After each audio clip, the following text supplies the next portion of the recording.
रात काफी गुजर चुकी थी। आसमान पर चांद बादलों के पीछे कभी नजर आता, कभी ओझल हो जाता। हल्की धुंध जमीन पर फैल चुकी थी। दूर तक हर तरफ खामोशी थी। ऐसा लग रहा था जैसे वक्त भी चंद लम्हों के लिए थम गया हो। उसी वक्त एक नौजवान अपने घर वापस जा रहा था। रोज की तरह उसने करीब वाला रास्ता इख्तियार किया, लेकिन ये रास्ता एक पुराने कब्रिस्तान के सामने से गुजरता था। वो बेफिक्री से चल रहा था, मगर जैसे ही कब्रिस्तान का बड़ा लोहे का दरवाजा सामने आया, इसके कदम आहिस्ता हो गए।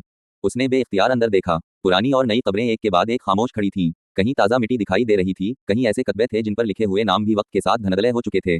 नौजवान चंद लम्हे खामोश खड़ा रहा। उसके दिल में एक ऐसा सवाल पैदा हुआ जिसका जवाब शायद आज तक किसी ने पूरी तरह नहीं दिया था। आखिर एक दिन हर इंसान को उसी जगह क्यों आना पड़ता है? वो अभी यही सोच रहा था कि अचानक कब्रिस्तान के अंदर से एक तेज आवाज सुनाई दी। वो चौंक कर पीछे हटा। चंद लम्हे तक इसकी सांस तेज चलती रही। इसने हिम्मत की और दोबारा अंदर देखा, मगर वहां कोई इंसान नहीं था। सिर्फ एक सूखी शाख जमीन पर गिरी थी, जिसकी आवाज ने खामोशी को तोड़ा था। इसने हल्की सी मुस्कुराहट के साथ सुकून का सांस लिया, लेकिन इसके जहन में उठने वाला सवाल अब पहले से भी ज्यादा गहरा हो चुका था।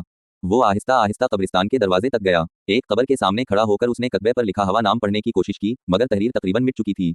उसी लम्हे इसके जहन में एक और सवाल आया, क्या एक दिन मेरा नाम भी किसी ऐसे ही कतबे पर लिखा होगा?